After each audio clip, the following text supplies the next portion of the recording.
ಎಲ್ಲರಿಗೂ ಹೊಸ ವರ್ಷ ಯುಗಾದಿಯ ಶುಭಾಶಯಗಳನ್ನು ಕೋರುತ್ತಾ ಶತಾಯು ವಜ್ರದೇಹಾಯ ಸರ್ವಸಂಪತ್ಕರಾಯ ಚ ಸರ್ವಾರಿಷ್ಟ ವಿನಾಶಾಯ ನಿಂಬಕಂದಳ ಭಕ್ಷಣಂ. ಅಂದರೆ ಯುಗಾದಿ ನಮ್ಮ ಜೀವನದಲ್ಲಿ ಬರುವ ಸುಖ ದುಃಖಗಳನ್ನು ಸಮಾನವಾಗಿ ಸ್ವೀಕರಿಸುವ ಸಂಕೇತವಾಗಿ 100 ವರ್ಷಗಳ ಕಾಲ ಆಯುರಾರೋಗ್ಯ ಮತ್ತು ಸಕಲ ಸಂಪತ್ತಿನೊಂದಿಗೆ ಬದುಕಲು ಈ ಶ್ಲೋಕದೊಂದಿಗೆ ಬೇವು ಬೆಲ್ಲವನ್ನು ಸೇವಿಸುತ್ತೇವೆ. ಕರೆಕ್ಟಾ? ಹಳೆ ಬೇರಿಗೆ ಹೊಸ ಚಿಗುರಿನ ಜೊತೆ ಹೊಸ ಕನಸಿಗೆ ದೃಢ ಸಂಕಲ್ಪದ ನೆಲೆ ಯುಗಾದಿಯ ಈ ಪರ್ವದ ದಿನ. ಆಸೆ, ಕನಸು, ಆಲೋಚನೆ, ದೃಢ ನಿರ್ಧಾರಗಳ ಜೊತೆಗೆ ಹೊಸ ಮೈಲಿಗಲ್ಲೊಂದರನ್ನು ನಿರ್ಮಾಣದ ಹಾದಿಯಲ್ಲಿ ನಿಮ್ಮೆಲ್ಲರ ಸಹಕಾರದಿಂದ ಎಲ್ಲರೂ ಜೊತೆಯಾಗಿ ಈ ಜೀವನದಲ್ಲಿ ಪ್ರಯಾಣ ಮಾಡುವ ಅಂತ ಒಂದು ಸಂದೇಶ ಇದೆ. ಅರ್ಥಾತ್ ಜೀವನದಲ್ಲಿ ಸುಖ ದುಃಖ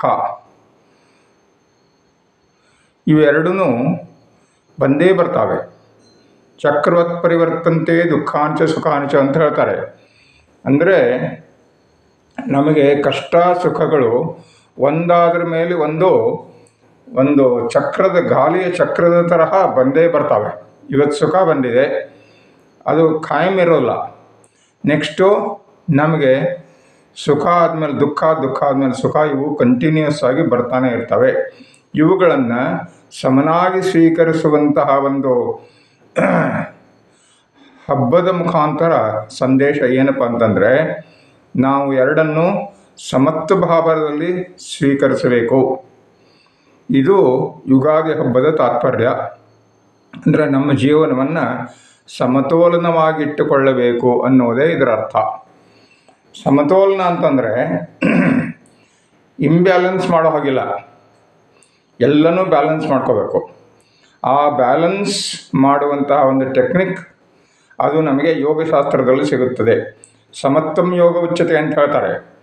ಅಂದರೆ ಜೀವನವನ್ನು ಸಮತ್ವ ಭಾವದಿಂದ, ಸಮಾಧಾನದಿಂದ ನಡೆಸುವಂತಹ ಒಂದು ಕಲೆಯೇ ಯೋಗವಾಗಿದೆ.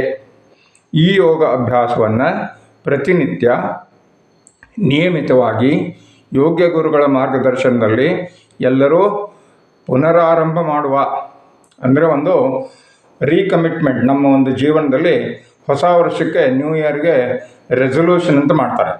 ಸೊ ನಮ್ಮ ರೆಸೊಲ್ಯೂಷನ್ ಏನಪ್ಪ ಅಂತಂದರೆ, ನಾವು ಇಂದಿನಿಂದ ನಮ್ಮ ಜೀವನದ ಸಮತ್ವವನ್ನು ಕಾಯ್ದುಕೊಳ್ಳುವಂತಹ ಒಂದು ಜಾಣ್ಮೆಯನ್ನು ರೂಢಿಸಿಕೊಳ್ಳುವ. ಆವಾಗ ಎಲ್ಲ ಕಾಯಿಲೆಗಳು, ನಮಗೆ ಬರುವಂತಹ ಮನೋವಿಕಾರಗಳು ನಮ್ಮ ನಿಯಂತ್ರಣಕ್ಕೆ ಬರ್ತವೆ. ನಮ್ಮ ಮನಸ್ಸು ಯಾವಾಗಲೂ 2 ರೀತಿ ಯೋಚನೆ ಮಾಡುತ್ತೆ. ನಿನ್ನೆ ಆದಂಥ ಘಟನೆಗಳ ಬಗ್ಗೆ, ಕರೆಕ್ಟಾ? ಅಥವಾ ನಾಳೆ ಆಗಬಹುದಾದಂತಹ ಒಂದು ವಿಷಯಗಳ ಬಗ್ಗೆ ಚಿಂತೆ ಮಾಡ್ತಾ ಇರ್ತೇವೆ.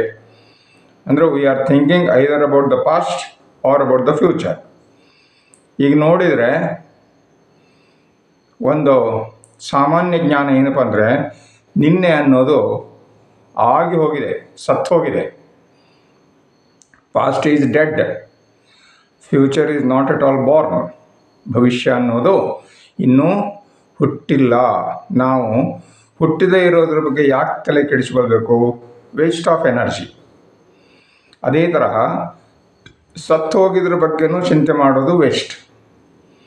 ಸೊ ನಮ್ಮ ಶಕ್ತಿಯನ್ನು ನಾವು ಎಲ್ಲಿ ಹಾಳು ಮಾಡ್ಕೊಳ್ತಾ ಇದ್ದೇವಪ್ಪ ಅಂತಂದರೆ, ನಿನ್ನೆ ಮತ್ತು ನಾಳೆ, ಪಾಸ್ಟ್ ಆ್ಯಂಡ್ ಫ್ಯೂಚರ್ ಬಗ್ಗೆ ಚಿಂತೆ ಮಾಡಿ ಮಾಡಿ ಮಾಡಿ ಮಾಡಿ ಏನಾಗುತ್ತೋ ಅಂತ ಚಿಂತೆ ಮಾಡ್ತಾ ಬ್ಲಡ್ ಪ್ರೆಷರ್ದಂತಹ ಕಾಯಿಲೆಗಳನ್ನು ತಂದುಕೊಂಡು ಹಾರ್ಟ್ ಅಟ್ಯಾಕ್ ಮುಂತಾದಂತಹ ಸೀರಿಯಸ್ ಇಲ್ನೆಸ್ ಜನರಿಗೆ ಬಂದು ಒದಗಿಬಿಟ್ಟಿದ್ದಾವೆ.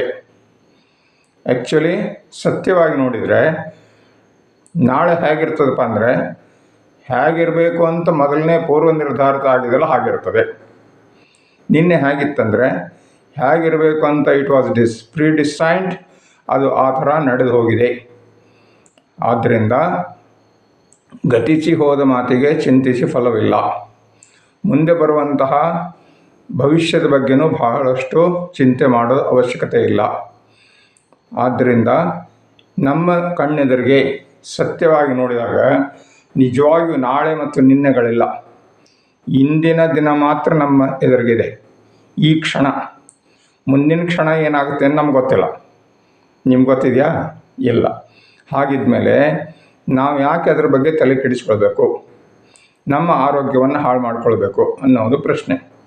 ಈಗ ನಿಜವಾಗಿಯೂ ಆರೋಗ್ಯವಾಗಿರಬೇಕಾದ್ರೆ, ಸಂತೋಷವಾಗಿರಬೇಕಾದ್ರೆ ಇಂದಿನ ದಿನ, ಈ ಕ್ಷಣ, ಈ ಗಳಿಗೆ ಸುಖವಾಗಿರೋದನ್ನು ಮಾತ್ರ ರೂಢಿ ಮಾಡಿಕೊಳ್ಬೇಕು. ಆದ್ದರಿಂದ ಹೇಳ್ತಾರೆ, ಇಂದಿನ ದಿನವೇ ಶುಭ ದಿನವು, ಇಂದಿನ ಗಳಿಗೆ ಶುಭಗಳಿಗೆ, ಇಂದಿನ ಯೋಗವೇ ಶುಭಯೋಗ. ಸೊ ಯುಗಾದಿ ಎಂಬುದು ಒಂದು ಶುಭಕರವಾದಂತಹ ಯೋಗ. ಯೋಗ ಅಂದರೆ ಕೂಡೋದು, ಒಂದುಗೂಡೋದು.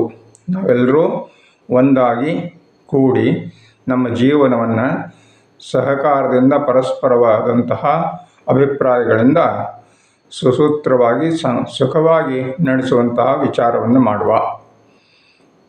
ಇದನ್ನು ಯುಗಾದಿಯ ಶುಭ ಸಂದರ್ಭದಲ್ಲಿ ಎಲ್ಲರಿಗೂ ಒಂದು ಶ್ರೇಯಸ್ಸಾಗಲಿ, ಆಯುಷ್ಯ ಆರೋಗ್ಯ ಎಲ್ಲವೂ ನಮಗೆ ಸಾಕಷ್ಟು ಹೆಚ್ಚಿನ ಪ್ರಮಾಣದಲ್ಲಿ ದೊರಕಲಿ ಅಂತ ಆಸೆ ಮಾಡ್ತಾ, ಆ ಒಂದು ಸುಖ ಸಂತೋಷಕ್ಕಾಗಿ ಅಕಸ್ಮಾತ್ ಒಂದೊಂದು ಸಲ ಕಷ್ಟ ಬಂದರೂ ಸಹಿತ ಅದನ್ನು ಸಮನಾಗಿ ಸ್ವೀಕಾರ ಮಾಡುವಂತಹ ಮನೋಭಾವವನ್ನು ಬೆಳೆಸಿಕೊಂಡು ಯುಗಾದಿ ಹಬ್ಬವನ್ನು ಬೇವು ಬೆಲ್ಲಗಳನ್ನು ತಿನ್ನಲಿಕ್ಕೆ ಹೇಳಿದ್ದಾರೆ. ಯಾಕೆಂದರೆ ಬೇವು ಕಹಿ, ಬೆಲ್ಲ ಸಿಹಿ.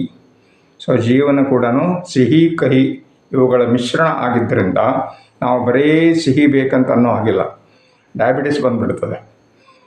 ಹಾಗಂತ ಬರೀ ಕಹಿ ತಿನ್ನೋಕ್ಕೂ ಆಗೋಲ್ಲ. ಎರಡನ್ನೂ ಕಾಲಕ್ಕೆ ಹೇಗೆ ಬರ್ತದೋ ಹಾಗೆ ಸ್ವೀಕಾರ ಮಾಡ್ತಾ ಮಾಡ್ತಾ ಜೀವನವನ್ನು ಸಾರ್ಥಕಗೊಳಿಸುವ, ಆನಂದಗೊಳಿಸುವ. ಎಲ್ಲರಿಗೂ ಶುಭವಾಗಲಿ. ಜೈ ಗುರುದೇವ. ನಮಸ್ಕಾರ.